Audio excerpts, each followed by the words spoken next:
अब हम देखते हैं कि हम ईयर्स को मंथ्स को ईयर्स में कैसे कन्वर्ट कर सकते हैं। तो मंथ को ईयर में कन्वर्ट करने के लिए हम एक अगले शीट पे चलते हैं। तो यहाँ पे हम इसको समझने की कोशिश करते हैं कि हम इसको मंथ्स को ईयर में कैसे कन्वर्ट कर सकते हैं। तो मैंने यहाँ पे एक सिंपल सा बना लिया है मंथ्स। अब जैसे मैं कहूँ कि मैं यहाँ पे 14 मंथ्स लिख रहा हूँ, तो ये हमें कैलकुलेट करके दिखाया कि 14 मंथ्स कैसे कैलकुलेट होते हैं ईयर्स के बीच में। तो मैं एक छोटा सा यहाँ पे आपको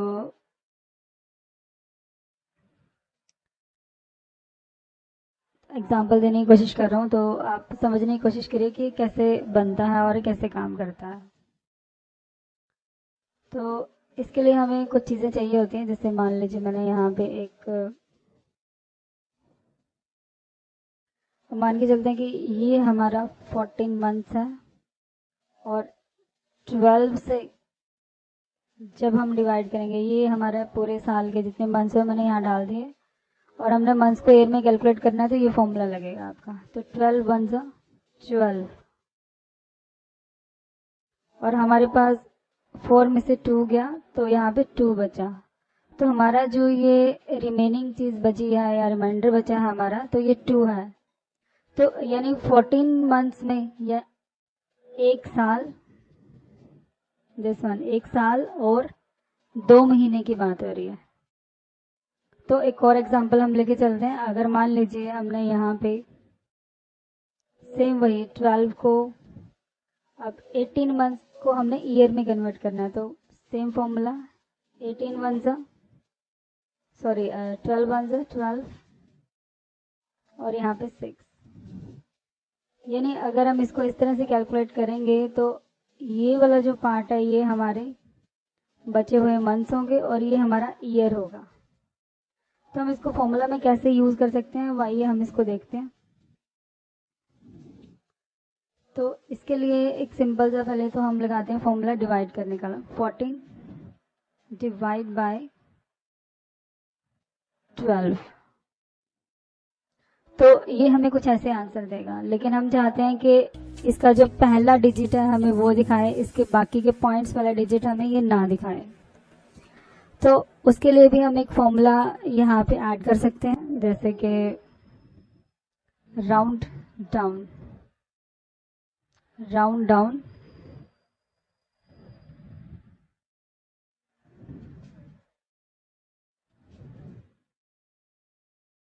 और यहाँ पे नंबर ऑफ डिजिट्स जो दिखा रहा है वो मैंने 0 कर दिया है यहाँ पे।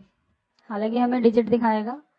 अगर आप कोई भी यहाँ पे मंथ देते हो जैसे 18, तो उसके फर्स्ट वाला, अगर मान लो मैंने 24 मंथ दिया तो हमें पता है 2 ईयर्स बनते हैं वो। अगर मैंने 26 दिया, लेकिन अभी वो हमें ईयर्स दिखा रहा है लेकिन साथ में हमें मंथ डिस्प्ले नहीं कर रहा, तो उसके लिए हम मॉडुलस का फॉर्मूला यहाँ पे यूज करेंगे। मॉडुलस यानी कि हमें रिमाइंडर जो भी हमारे कैलकुलेशन या डिवाइड करने के बाद बचता है वो हमें दिखाएगा। MOD नंबर हमारा यही रहेगा सेम, कॉमा डिविजिबल 12 रहेगा हमारा वो डिविजर, और मैंने क्लिक किया तो यहाँ पे 26 का मतलब 2 ईयर्स 2 मंथ्स। अगर मान लीजिए मैं यहाँ पे 5 कर रहा हूँ यानी कि 5 मंथ, यानी कि 0 ईयर्स 5 मंथ्स। तो ये हमारी ऐसे कैलकुलेशन ये करके हमें दिखा सकता है। अब मैं इन दोनों को कंबाइन करता हूँ, ठीक है, ये वैसे अलग अलग साल में है, तो हम कंबाइन करने के लिए इसमें क्या करेंगे, कुछ इस तरह से। तो मैं शुरू कर रहा हूँ राउंड डाउन से। राउंड डाउन नंबर वाला हमारा सेल ये है, कॉमा डिवाइड कॉमा 0। और अब हमने दो फॉर्मूला इकट्ठे अटैच करने हैं, तो उसमें एंड का सिंबल लगता है, एंड। और क्योंकि हमें इसमें साथ में ईयर्स भी लिखना है, तो इन्वर्टेड कॉमा में हम यहाँ पे ईयर्स लिख लेते हैं, क्योंकि टेक्स्ट वैल्यू वो इन्वर्टेड कॉमा में ही आती है। और एक बार फिर से एंड का सिंबल, क्योंकि हमने दूसरा फॉर्मूला अटैच करना है इसके साथ, तो उसके लिए मैंने मॉडुलस का फॉर्मूला यूज किया। तो नंबर के लिए यही सेल B3, कॉमा डिविजिबल 12। अगर आप टेक्स्ट वैल्यू और ऐड करना चाहते हो एक, तो फिर से कैंड का साइन और इन्वर्टेड कॉमा में हमने यहाँ पे मंथ्स लिख दिया।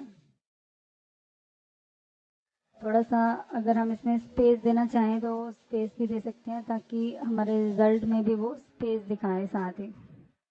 और जैसे मैं एंटर करूँगा तो आप देख सकते हो यहाँ पे 0 and 5 मंथ्स हमें दिखा रहा है। अगर मान लीजिए मैंने यहाँ पे डाला 65, तो यानी कि 5 years 5 months।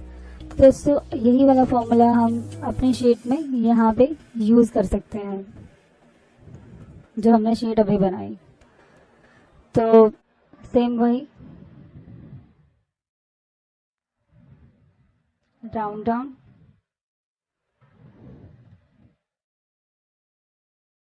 तो हमारा पीरियड ये वाला है, पीरियड डिवाइड बाय 12,0 एंड का symbol, inverted comma, space, year, inverted comma close, and mode यानी कि मॉडुलस, नंबर के लिए ये वाला cell, comma, divide by 12 and का सिंबल, इन्वर्टेड कॉमा में मंथ्स। और जब हम इस चीज़ को यहाँ पे अप्लाई कर देंगे तो हमारे सामने हमारे सारे प्रॉपर रिजल्ट नज़र आएंगे। जैसे मैंने 2 years किया, अगर मैं इसको इंक्रीज कर रहा हूँ तो आप देखिए यहाँ पे ऑटोमेटिकली सारी कैलकुलेशन होगी। तो इस तरह से हम ईयर्स को मंथ में कन्वर्ट कर सकते हैं।